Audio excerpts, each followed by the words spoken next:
Chapter 1 Prologue. Puhak. Blood sprayed everywhere. A woman's dazed eyes fell to the spear piercing her left chest. As the cold blade penetrated her heart, her vision blurred and her body began to fail. As she collapsed, a desperate cry echoed from behind the spearman. Startled by the approaching voice, the spearman let go of his weapon, but only for a moment. He spun around, swinging his fist at the enemy. The target fell backward from the impact. The spearman didn't stop, raining down bloody blows. Pow! The target's head burst open. But still, the spearman did not stop. 1, 2, 3 times, he roared, bashing the man's head until the skull and brain were nothing but a pulp of gore. Only then did he stop his fists, his eyes bloodshot as he looked around. He picked up his spear and launched himself from the ground, now slick with a gruesome mix of flesh and brain matter. The man, a figure of pure fury, vanished into a swirling fog. A swirling fog of ashes. Cough. The collapsed woman let out a dry cough, scowling at the acrid smell of ash. Her frown lasted only a moment before she raised her head, surveying her surroundings. "Is anybody there?" Only a bleak gust of wind answered. "Is everyone dead?" She waited, but no reply came. A sudden, bitter chuckle escaped her lips. She began to hum a lullaby. "Dead, dead, everyone's dead." She looked at a charred corpse nearby, thinking it looked better than some of the others. In another spot, a lump of meat that was once a human being floated in a pool of blood. Disappointment etched her face as she looked around one last time. Her throat ached. She managed to pull herself up, spitting out a mouthful of bile. Her complexion lightened a little before her blurring gaze fixed on the distant sky. How did it all come to this? One day, an alien race appeared in their world. They had been chased from their own homeworld, defeated and wandering aimlessly through space before invading this planet to claim it as their new home. Those imbeciles. This woman was a princess of a kingdom allied with the Empire. She was 6 years old when the first news of the alien race arrived and 10 when she heard the Empire had collapsed. The mighty Empire, once praised as the never-setting sun for its overwhelming technology and magical engineering, had fallen in less than 4 years. Soon, the alien race devoured the chief deity the Empire worshipped, turning the land into a desolate wilderness. That was likely when it all began. Deprived of its chief deity, the planet became a prize for many other races that had been waiting for a chance to pounce. The first invading race installed its leader as the new chief deity and began a bloody conquest. It was then that new alien races began to appear one by one. One arrived in the name of survival, another under the banner of conquest. Recalling the past, the princess chuckled weakly. The land once ruled by humanity was now a war ground for several foreign races. Pushed this way and that, the original inhabitants became like a flickering candle in the wind. But with the arrival of these foreign races came the 7 unworshipped gods, born with the planet itself. The 7 gods promised to help the surviving humans, and the inhabitants promised to worship them in return. And so, the deal was struck. But to the inhabitants' surprise, the help from these gods came in a strange way. Their method of fighting back was to form an army by summoning another race that most resembled their own. There was no other choice. If the great empire could fall in just 4 years, how could the smaller kingdoms resist? What's more, the population had fallen drastically due to the war. Those damned sons of bitches. The princess spat out a curse, staring blankly at the sky. We should never have trusted them in the first place. In truth, it wasn't so bad at the beginning. The first earthlings summoned to aid them grew at a shocking speed under the gods' divine protection. But as their influence grew and gradually overshadowed that of the inhabitants, the situation began to change. There were all sorts of reasons. Some formed groups by nationality, by the color of their skin, by religion, or by politics. In the end, it was all about profit. The factions among the Earthlings began to cause rifts in the relationship of the once united kingdoms. The alliance formed for survival shattered, and the ensuing internal conflict naturally weakened their forces. Some even revolted against the new gods. It was truly unbelievable. And was that all? In the end, the majority of the Earthlings refused to participate in the final battle. They coldly ignored the inhabitants' desperate pleas and returned to their home world. This was why rage boiled inside the princess. Sons of... She was about to curse once more but abruptly shut her mouth. Splash, splash. A soft sound echoed amidst the silent mountain of corpses. The sound approached, stopping a bit to her right. Standing there was a charred corpse. Amazing. In front of the corpse stood a great darkness that defied description. Truly amazing. I did not have much hope, but to think you survived this bloody battle. An Earthling? As if to answer her question, the collapsed man raised his head. A powerful emotion surged up within the princess's heart, but she had to swallow it back down. The state of the Earthling was horrific, so much so that she wanted to turn away. The number may have been small, but it wasn't as if no Earthlings participated in the battle. The state of the charred man showed clearly that he had fulfilled his duty on this battlefield. Thinking this far, the princess felt a sense of sympathy. At the same time, she felt it was a great pity. If only all the other Earthlings were like him. I want to praise your achievements more, but you do not have much time left. A low-pitched voice reached her ears. Since you kept your promise, it is time for me to keep mine. Tell me, what do you wish for? As darkness set in the man's eyes, he tried to speak, but only bloody pieces of his organs came out with a mouthful of blood. His voice was gone, just a sound of wind passing through his vocal cords. You do not have to speak. I can read your mind. So, you wish to be revived? The princess almost laughed. To be revived? What was the use? It was all already over. No? How foolish, your life is hanging by a thread. Then what is it that you want? Riches? Honor? In this situation? What? Suddenly, the darkness's tone rose. You want to start over? An ominous feeling rose up in the princess's heart. Impossible. An enraged voice shook the earth. Even with your achievements, how could it be possible to reverse time? You want to return everything to the way it was with only what you've accomplished? Impudent. Perhaps if you accomplished today's feats dozens of times more, but in your current state, I cannot grant your wish. Not even a single piece of your body or soul can be sent back. How persistent. Given that your life is about to end and the feats you have accomplished, I shall restrain myself. Tell me another wish. A heavy silence followed. Why did you make such a wish? Was the darkness moved by the pitiful sight of the man dropping his head? The voice in the princess's ear softened slightly. Child, hurry and wish for your revival. If that is truly your wish, you can ask again in the future after you've accomplished more feats. Though, I can't say it will be possible. The man's shoulders shook slightly, as if he was laughing. It was a miracle he had even survived this battle. But he had to accomplish feats dozens of times more. The man, the princess, and the voice all knew it was impossible. The man barely raised his head. His mouth moved slightly. Your memories? You want your current feelings too.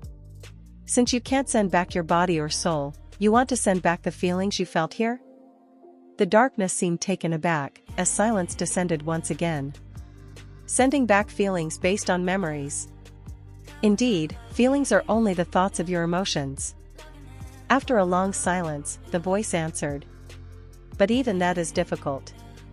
For a brief moment, the dying man's mouth twisted into a faint smile. I am truly sorry. That was it. The man's shoulders stopped moving. Plop. His head slumped, never to rise again. He had died. How foolish. Suddenly, a hand-like thing reached out from the darkness. As if it had suffered a great loss, it slowly caressed the man's head. I understand. The princess, who had been watching this scene, spoke up. The darkness stopped its hand. You are a descendant of the royal families. That is correct, O venerable Gula. The princess smirked, as if to ask why that mattered. The kingdom has fallen. The gates must have been taken over by now. With everything he's experienced, wouldn't it be better to die? Even though the oath would make him lose his memories, it would make for a cleaner ending. He would have a place to return to. No, this child didn't wish to return. The heavy tone of the voice caused the princess's eyes to widen. He said he wouldn't have a place to call home even if he returned. A place to call home. Those words moved the princess's heart. Perhaps she felt a sense of kinship. With her kingdom's collapse, she also had no place to call home. A few humans surely survived, but their fate would be no different from that of livestock. After all, humans could not become the victors of this war. Then why didn't you just grant his wish? She grumbled quietly. The darkness smiled. Nonsense. All results must follow causes. No matter what, this child's wish would have interfered with the past. The princess chuckled bitterly. She didn't understand, nor did she want to. It just sounded like an excuse. His achievements were simply not enough to become the cause. You say that, but you seem to be regretting it quite a bit. How could I not? This child was originally born with the fate of an executor. Executor? The princess was surprised. The executors were the apostles who carried out the will of the 7 gods. They were the 7 leaders chosen to fight against the monsters threatening the world. The problem was, only one of them had participated in this battle. Right, he shone brighter than any of the other stars. If only he didn't ruin everything with his own hands. Why do humans only learn to regret after everything is over? The darkness fell silent. The princess also closed her mouth. She had spoken up because she didn't want to die lonely. Although she had regained consciousness for a brief moment, she knew from the moment she opened her eyes that she wouldn't live for long. The princess's eyes turned to the dead man. His humble end was all the more pitiful. She couldn't know for certain, but if he had wished to reverse time, he must have lived through incredible life-or-death situations. But even that had not been enough to grant his wish. He had fought like a dog and died like a dog, without receiving any compensation. O venerable Gula. After a moment of hesitation, the princess reached into her pocket. Please grant this earthling's wish. The royal oath, you haven't forgotten about it, have you? The darkness's brief confusion disappeared, and it stopped talking. Inside the princess's wide-open palm was a beautifully crafted necklace. Although it was stained with blood, its original beauty shone brightly. That is, with the oath you made to my father and this man's achievements, wouldn't it be enough to grant his final wish? Even if reversing time is difficult. Do you have a reason to go this far? Of course. When the Earthlings crossed over to this world, the royal families had promised to reward them for their efforts. The princess had no desire to think about the cowards who ran away from the final battle, but the Earthling in front of her had stayed until the very end. Since he had honored his duty, it was time for her, as a princess, to honor the royal family's promise. Plus, this was the last ounce of pride she could keep before dying. But I can grant your own wish instead. What can you do for me? The princess laughed out loud. One thing she had learned from this long war was that not even gods were omnipotent. What could she even wish for in this doomed world? I will say it again. This child cannot go back. Only his feelings of yearning and regret. Even those would not be etched into his mind and would only pass by like a fleeting dream. He might end up treating it like an insignificant dream and forget all about it. One thing I am sure of is that both you and him will die in this place. Are you saying that is okay? The darkness's voice struck the princess's ears multiple times, as if to make her reconsider. It would be a lie to say she didn't have second thoughts. But, she was exhausted. The war had gone on for far too long. Although she had endured as a ruler of this land, she now wanted to rest. Returning to nothingness and falling into an eternal sleep didn't sound so bad. If only all Earthlings were like you. Then, she would have had no regrets. You want to grant his wish that much? Even at the cost of giving up what rightfully belongs to you? A smile formed on her lips for the first time. Yes. Finally, the wish had been decided. In that case, fine. She felt something like a pair of wings spread open from the darkness. Come closer, my child. Suddenly, her body felt light as a feather. By the time she noticed, her vision had become half blurry. The world spun, and something unknown came into her view. The last thing she saw was, I cannot wait. A blue fragment rising above the man. Until I meet the two of you again. And the darkness laughing with joy. Chapter 2 A Son of a Bitch. When he was young, he believed the world was green. People were green, roads were the refreshing color of grass, animals were dark green, and the sky was a light, serene green. Green hues danced everywhere he looked. He had one clear memory from his childhood, a trip to the zoo with his family. Instead of walking, they rode a bus through a safari, an artificial wilderness. Paper bags filled with raw meat hung from the side of the bus. His eldest brother sat by the window, while his 2-year-old sister sat on their mother's lap. He remembered feeling a little left out, neither the oldest nor the youngest. The bus stopped, and wild animals lounging in the field sauntered over. The green animals leaped into a fierce competition for the food.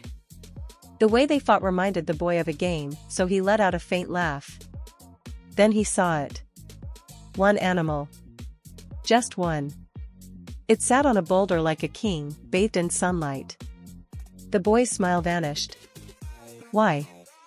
Its color. Unlike all the other animals he had ever seen, this one was not green. Did it feel his gaze? The beast stared directly into the boy's eyes. As if under a spell, the boy was suddenly afraid. He instinctively looked away and held his breath. His hands and body trembled, and his heart pounded wildly. Even as he was consumed by a terror no boy his age should endure, a question formed in his mind: why wasn't that animal green? No, I must be mistaken. The boy took a deep breath and looked out the window again. Bang! The window shook violently. The beast, which had been so far away, was now right next to the bus, ignoring the dangling food and pressing itself against the glass. It opened its mouth, revealing fearsome teeth, and tried repeatedly to chew on the window. The boy didn't understand what was happening, but he flinched and shrank back. I have to run. Why isn't the bus moving? I'm scared. I want to get away from here. Mom, Mom, Mom, Mom. Just as the boy was about to burst into tears, a warm hand gently covered his eyes. It must have frightened you a lot. The voice was as gentle and silvery as a spring breeze. That single sentence brought a wave of relief. The boy leaped into the woman's embrace without even checking who it was. There, everything's okay. The scary lion isn't here anymore. Ah, the bus is moving again. Pat, pat. The woman gently patted the boy's back, and his frantic breathing calmed. Only then did he lift his head to look. Huh? Suddenly, the woman's hand stopped. She leaned closer, studying him carefully, then gasped in surprise. Oh my goodness! Truly. When the boy tilted his head in confusion, the woman smiled. Your eyes are beautiful. My eyes? Yes, they're beautiful. They hold all 7 colors of the rainbow. The boy stared at her, curious, but she just smiled. Then she sighed, as if regretting something. If only you were a little older. No, perhaps it's better that you grow up unaware. Before long, the safari tour ended. Tourists got up one by one, but the boy made no move to leave. The woman also hesitated, as if she wasn't ready to let go. She whispered into his ear. What's your name? Seol. Seol? That's a pretty name. She met the blushing boy's gaze. Hey, once you're a bit older, and we happen to meet again by chance, will you come to me? To you, miss? Yes. I'll be there if you ever need my help.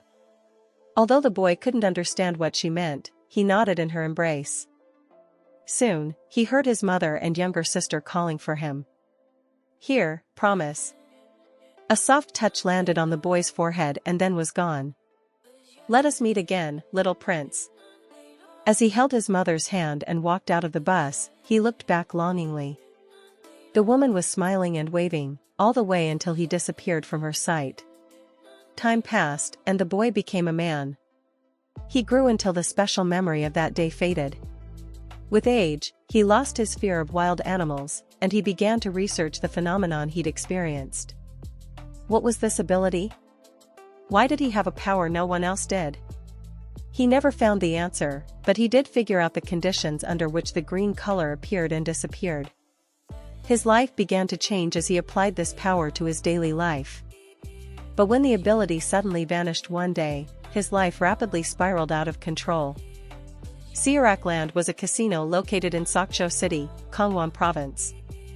Regardless of winning or losing, people pressed buttons like robots and flipped cards, as cries of both joy and despair rang out in unison. A young man nervously stared down at a table. He stole a glance at the expressionless dealer. After glaring at the cards like a hungry beast, he spoke with great difficulty. "Stop. No, double down." The dealer immediately placed his hand on the deck, as if bored of waiting. The young man's throat was dry. Sweat dripped from his chin, and his back was drenched. But unlike the anxious young man, the dealer flipped the card with apathy. The young man buried his face in his hands as sounds of joy and despair once again filled the room. "Hey, Hyung, did you get lucky today?" "Ah, Choi." A well-built man walked out of the entrance and greeted a bespectacled man smoking a cigarette. The bespectacled man shook his head. "Lucky? Damn, I'm just barely breaking even. What about you?" "Same here. Guess today's not my lucky day. I just came out for a short break. Got a headache from sitting at the same table for hours. Figured the cold air would clear my head." When the bespectacled man grumbled, the well-built man grinned. "Yeah, I feel you." As the well-built man rummaged through his pocket, a loud shout suddenly reached their ears. Wide-eyed, the two men turned their heads to see a young man on his cell phone. Choi furrowed his brows before tilting his head. "He looks kind of familiar." "Who?" "That young man on the phone." "Do you know him?" "Him? Of course. That's Seol. I think he's been coming here longer than you. I first saw him 3 or 4 years ago." Choi was impressed by how long Park had been coming and stared at the young man in shock. "3 or 4 years? But he looks so young. He should be in his mid-20s now. He used to be famous around here." Park licked his lips with a tinge of regret. But Choi just shrugged. "Really? I've seen him a couple of times. He didn't look all that special. He's like that now, but for about a year, he was something else. Back then, people fought over his seat whenever he left." "Oh? So he has some skills, then?"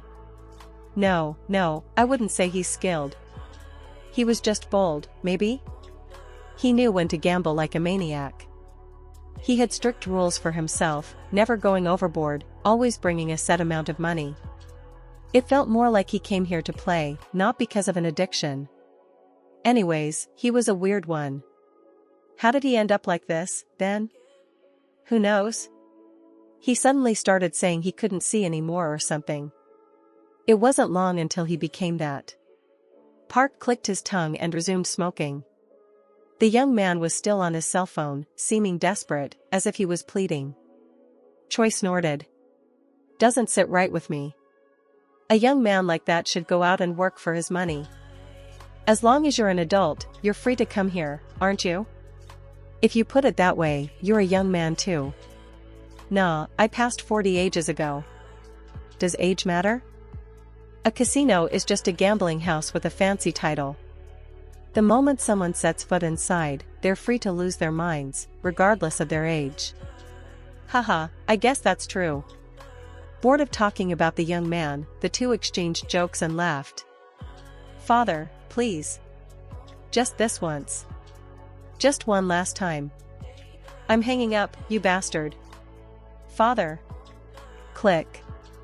The line went dead. Seol immediately cursed. God damn it. I'm going to go crazy. He had lost what little money he had left. All he had in his pockets were 4 casino chips and enough cash in his wallet for a taxi ride home. For a moment, he even considered trying his luck at the slots to recover some of what he'd lost. But if he lost even that, he knew he'd have to walk all the way back. He scanned his contact list again. When the name Yu Xianhua appeared, he pressed the call button without hesitation. Unfortunately, it was still dawn, and no one answered.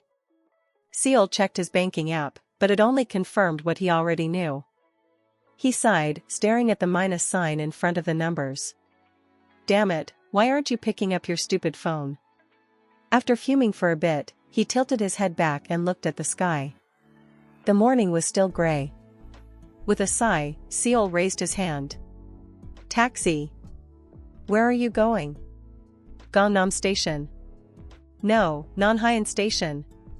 Get in. Soon, the taxi carrying the young man slipped into the darkness. Chapter 3 A Son of a Bitch. I need more money so I can go back. Seol stood in front of Nanhaean Station, pondering his next move, before finally making a decision. He felt surrounded by enemies, but there was one secret place he could run to for help. The alarm buzzed loudly. It was 5:30 in the morning. Yu Xianhua opened her eyes and stretched, refreshed from a good night's sleep. The morning sunlight streamed through her window and illuminated a small frame on her dresser. It held a photo of 7 people, including Yu Xianhua and her younger sister. A faint smile bloomed on her face as she looked at it. There was Seol's father, a man who seemed uptight on the outside but was kinder and more caring than anyone else, his mother, who always treated Xianhua like her own daughter and made sure she ate properly. But it wasn't just them in the photo. There was also their oldest son, Seol Wusiak, who looked cold and stiff but had a warm heart, their youngest daughter, Seol Jihu, who was open and outgoing, and finally, in the middle stood a young man with a gentle smile. And there she was, leaning on his shoulder, smiling radiantly. Looking at the photo, a hint of worry crept into Yu Xianhua's expression. When she checked her phone, the shadow on her face grew darker. You're leaving already? Why don't you stay for a cup of coffee? Yu Xianhua. Nah, I want to, but I really have to go. I need to finish that piece and turn it in tomorrow. You didn't forget anything? You're all good to go? Of course. I'm not a little kid. Okay, I'm leaving now. See you later. The front door closed, and tiny footsteps grew farther away. Left alone, Yu Xianhua finished her breakfast with a thin smile. Her little sister's bright face had made her feel energetic. She had been so happy these past few days, she began to wonder if it was even right. Yes, she was definitely happy. If only she could ignore one little thing. After finishing her meal, she was packing her lunch with leftovers when she heard footsteps approaching her door and smirked. Knock, knock. When she heard the hasty knocks, she went to open the door quickly, as if she knew this would happen. See? Didn't I tell you to double-check every? Yu Xianhua was about to lecture her little sister, but she froze instead. You thought I was Sunghi? The person standing in front of her wasn't her sister. The man wore clothes that looked several days old and reeked like he'd been swimming in sewage. There were dark circles under his eyes, as if he hadn't slept a wink. You. Why are you here? Hey, it's been a while. Been doing well? Wow, this place is always spotless. Seol entered the apartment and looked around. Spotting the leftovers on the kitchen table, he reached out with his dirty hands, shoveled the food into his mouth, and nodded in approval. Delicious. I was just getting hungry, so this is perfect. Make me some breakfast. Come on, hurry up. Who told you to come in? The young man's eyes widened at her hostile tone. What's wrong? This is my house, not yours. Don't you know forcefully entering someone else's house is a crime? What are you talking about? How is this place yours? I know for a fact my dad paid the security deposit. I paid him back a long time ago. Why are you bringing that up now? Besides, even if that were true, you have no right to come in here. Hey, don't be like that. Between us? Between us? Really?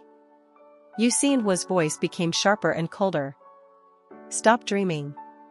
It's over between us. You and I are nothing. Not anymore. Her words were beyond cold, they were venomous. Seol rolled his eyes and let out a deep sigh. Then, with a groan, he lay down on the floor. I'm starving, so make me food. I'm exhausted from walking all the way here. Hey! I'm not going to play along with your games anymore. Get up. Get up and leave before I call the police. Seol scoffed. But when Yusinhua actually pulled out her cell phone, he hurried to his feet. See, come on, can't we talk this out? I came because I had something to say. For real. I have nothing to say to you. If you want to talk to me, go to the casino and ask them to ban you from entering. Then I'll think about it. Well, why are you so sensitive today? Yusinhua felt like she might explode with frustration. She closed her eyes, lowered her head, and took a heavy breath. Get out. Come on, you're really going to be like this? Before he could finish, a piercing shout rang out. Yusinhua finally exploded with pent-up rage. You think I don't know why you're here? You're here to ask me for money again. Seol flinched, she had hit the mark precisely. Hey, what do you mean? He smiled self-consciously, trying to evade the topic, but Yusinhua was already experienced. This wasn't the first or second time this had happened. It had only been 4 months ago that she told herself to trust him one last time, after he got on his knees and begged for her forgiveness for hours. Seeing the smile on Seol's face, which was starting to look ugly, a repulsion she had never felt before began to boil up inside her. I can't give you a single dime. No, I won't. What? You want to start over? Am I crazy? Wasn't it enough that you blew away our security deposit last time? After letting out her anger, Yusinhua took a deep breath, even coughing from her heated shouts. Seol stood there in a daze. He seemed at a loss for words from her resolute stance, but a cruel smirk hung on his twisted lips. I've been patient, and this is how you act. You little bitch.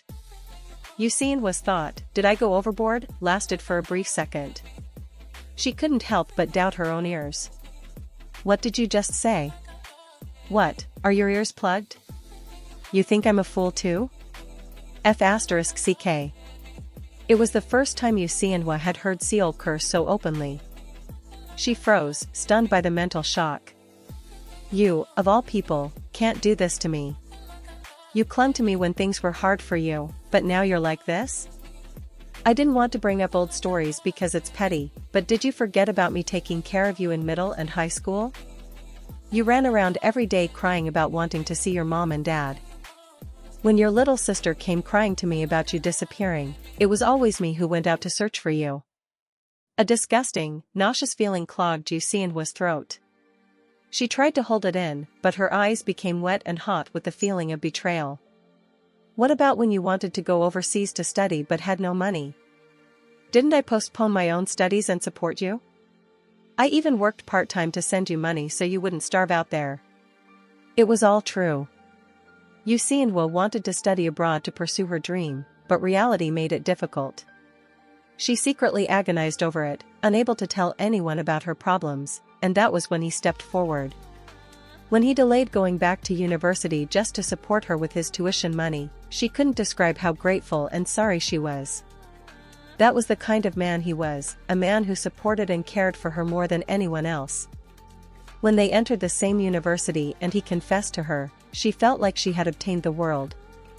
When he promised her their future, she loved him so much she thought she might die from it. But how did things turn out this way? How did he ruin himself to such a degree? Yusinhua stood there trembling like a lone leaf. She sniffled and then raised her head. She seemed to have calmed herself down, but her eyes and nose were tinged with red. "You son of a bitch." What? Seol's anger subsided as he stuttered. Rather than angry, he looked dumbstruck. He knew how much Jihu hated swearing. She had never cursed once in her life. How much was it? Her tearful voice was resolute, as if she had finally made up her mind. Huh? How much was it? The money you gave me when I went overseas. The tuition was 5 million, and I sent you another 2 million from working part-time. I'll pay the tuition back to your dad. You gave me the money, but it was his to begin with. As for the 2 million, I'll give it to you now. Jihu spoke as if she was repeatedly swallowing something. She picked up her cell phone. There, I sent it. It's exactly 2 million. Check it. Seol let out a dry cough and took out his phone. After checking his bank account, he grinned. Wow, you have a lot of money now. How much do you have? Are we done now? Her tearful voice came out like she was squeezing every word from her throat.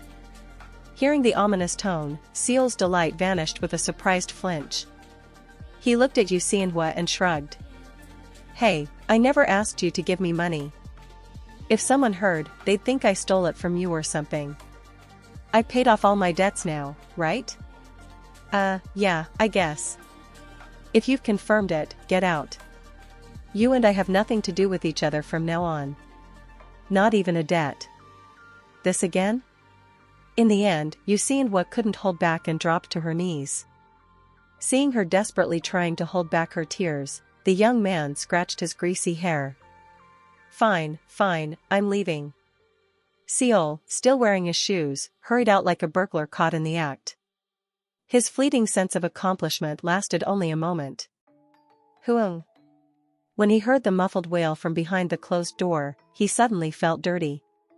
He ran outside and looked up at the sky. The morning sky was blue, a color so damnably clear. The fatigue he had forgotten about rushed in. Seol returned to his apartment after filling his empty stomach at a nearby convenience store. After turning on the lights, he plopped down on his dusty blanket. Some time later, the midday sun had gone over the western horizon, and darkness began to dye the orange glow of twilight.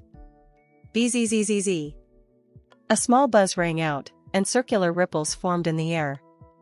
They gradually gathered to a single point before instantly transforming into a blue fragment. The fragment dropped down and gently fell into Seol's forehead like a lover's kiss. Soon, it slowly sank, as if it was sinking below water. Flinch. Seol's sleeping body jumped. Exclamation point. His eyes shot open.